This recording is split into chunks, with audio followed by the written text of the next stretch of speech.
Okay, yun. So, ito na yung ating ginawang board mga boss, ano. So, andito na rin yung mini driving light natin. In-attach ko na rin siya sa mismong board para mas lalo nating maintindihan, para masundan natin. And may apply nyo kapag magdi-DIY kayo. Ayun, so sa mini driving light natin mga boss, meron tayong tatlong wire dyan. Yan, isang black, isang red, at saka isang yellow. So, sa tatlong wire na yan, yung isa dyan is ground. Yung isa, yung yellow na ilaw, at yung isa is yung white na ilaw. So, para malaman nyo yan, syempre subukan nyo muna yan. Meron tayong battery dito, 12 volts battery. Meron tayong negative at positive.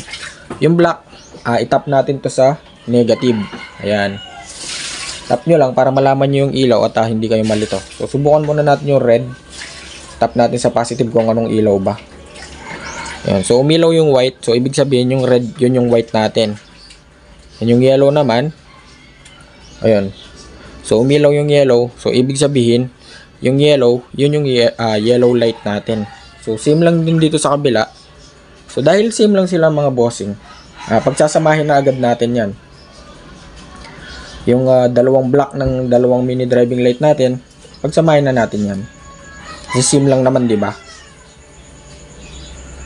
Take note mga boss, wala tong relay Baka sabihin ng iba dyan, ba't di nilagyan ng relay? So tulad nga ng sabi ko, halos sa mga makabagong mini driving light ngayon, dahil nga low wattage na lang sila, usually hindi na talaga kailangan ng relay kasi meron na silang built-in ballast sa may mismong mini driving light. Even fan, wala na sila, no? At ang kinagandahan nun, napaka liwanag nila kahit na hindi na kailangan ng relay. Okay, so napagdikit na natin yung tatlong wire ng ating mini driving light mga boss, no? Ayan.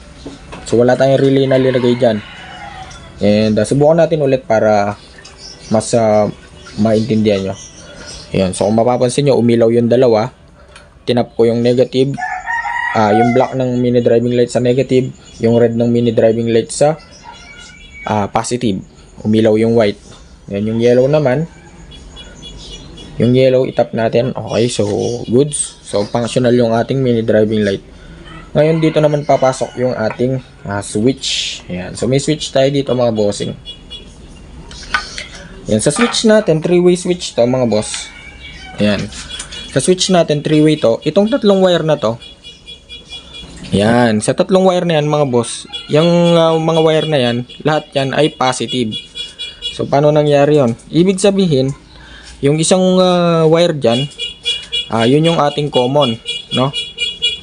Or yung pinakapapasukan ng source. So kapag ka pumasok yung source dito, positive source, ilalabas niya lang sa dalawang wire na yan. So ganun lang kasimple. Kaya walang negative dyan. Baka mamaya sabihin nyo may black wire, negative yon, may green wire, negative yon. So walang negative dito sa ating mga switch. So para malaman natin yung common wire nito, itatry muna natin siyang ipag-connect dito. So try nating kuha tayo ng clamp. I-fix na agad natin yung ayan, mini driving light, yung negative. Pagkatapos kuha pa tayo ng isang clamp, alligator clamp.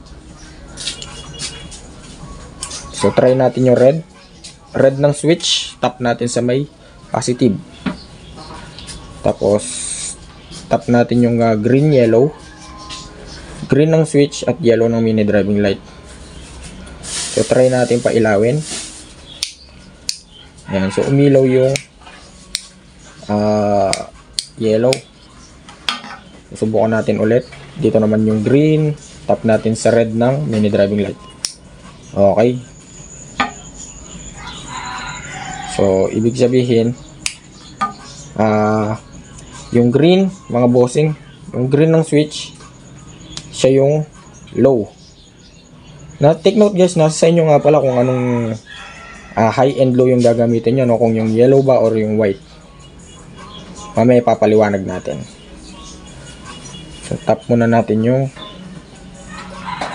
black wire ng ating switch, 3-way switch, sa yellow wire naman ng mini driving light.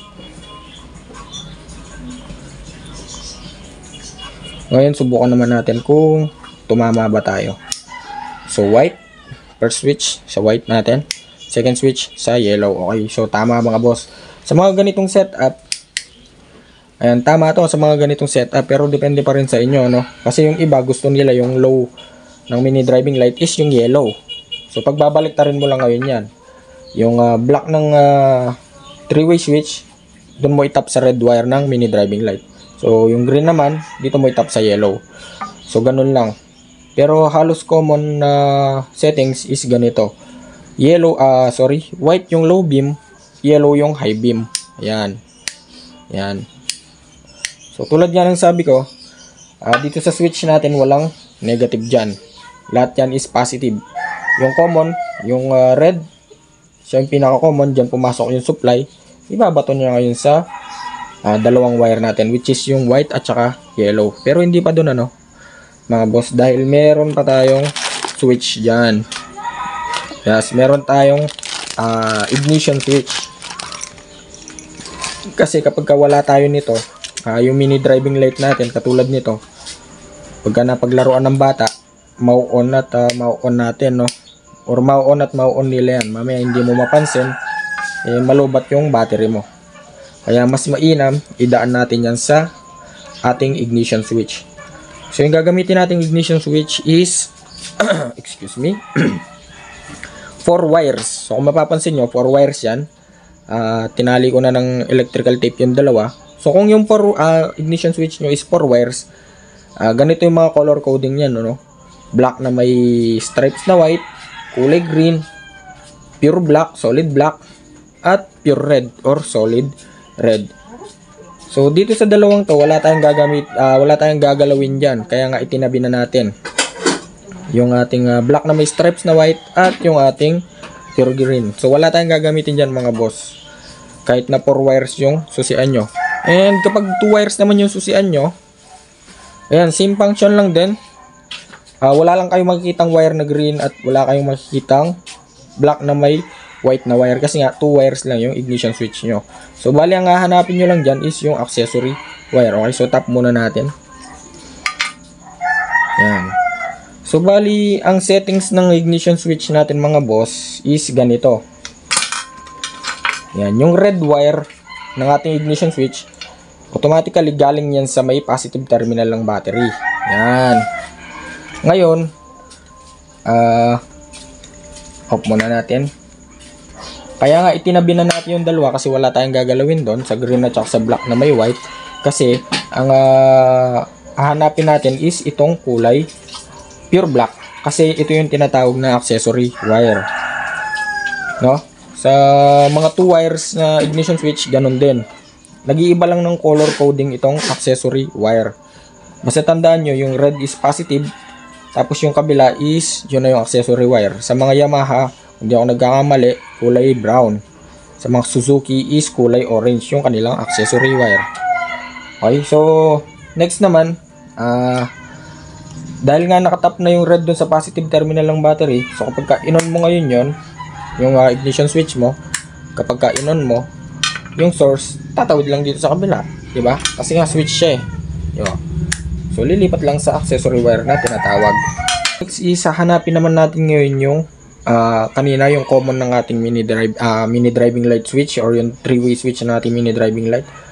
Yun ngayon yung i-connect natin dito sa may accessory wire. Yan. Connect natin ngayon yan guys. So kapag na-connect natin, take note guys, sa accessory wire nga pala natin, napakarami ng connected dyan. Connected niya yung headlight natin, busina, flasher, starter, at iba pa. So dahil nga nakasunod yung ating mini driving light sa ignition switch, doon din natin itatap yung common ng ating 3-way switch. So bali ngayon, ganito yung mangyayari ngayon yan. Ayan, naka-off na. Next is on na natin. Yan.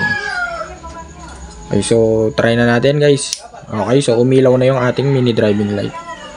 Yellow naman. So ganun lang kasimple mga boss, So try natin i-off sa susian. Okay.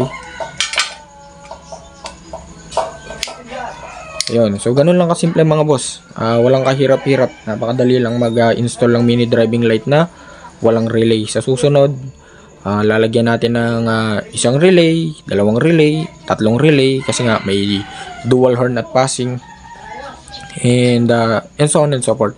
So, bali hanggang dito na lang at sana may natutunan kayo. At kung nagustuhan yung video na to, so please like, share, and subscribe.